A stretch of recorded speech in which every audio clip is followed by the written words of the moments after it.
50 hungry gourmets are on the march, out in search of that extra special delicacy. Wading through muddy waters, armed with waterproof trousers and buckets, the group head for the Oyster Banks, located 3 kilometers from the Danish mainland.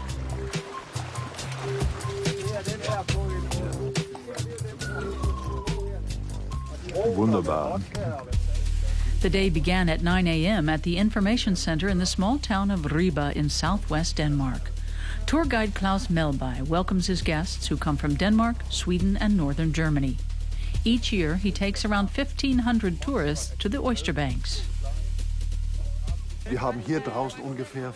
We have about 500 tons of oysters out here. And this is only one of 10 areas here in the mudflats where you can find oysters.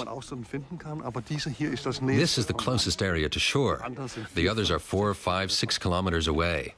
And this walk is so fantastic because you're so close to paradise.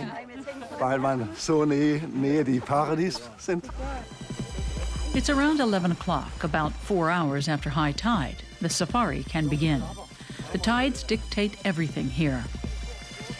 In the colder months, the oysters can be eaten ideally raw directly from the sea, a whole new experience for some. I never tasted raw oysters. I'm not sure I'm going to do it.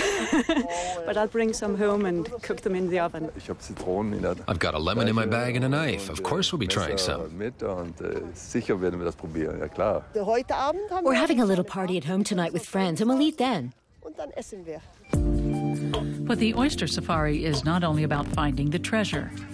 The tour lasts several hours, and the guides are keen to ensure the visitors appreciate the beauty of their surroundings.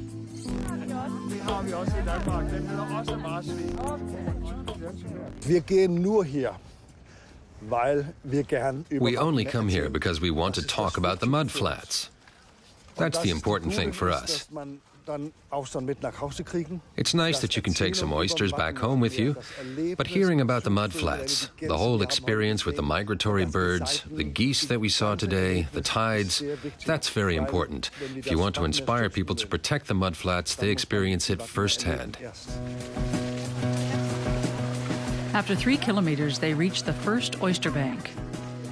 There are oysters here of every shape, with sizes varying from 5 to 30 centimeters. Pacific oysters can live for up to 30 years and have very hard shells. The challenge isn't finding them, but cracking them open. So you insert the knife here, and you always wear gloves.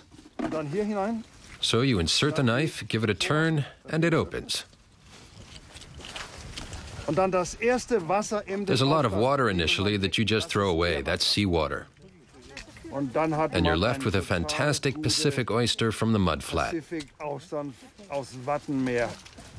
Tastes like heaven.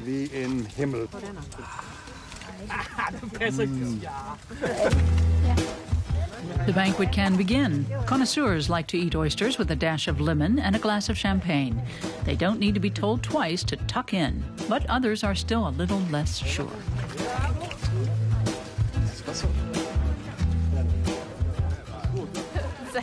Salty and very slimy.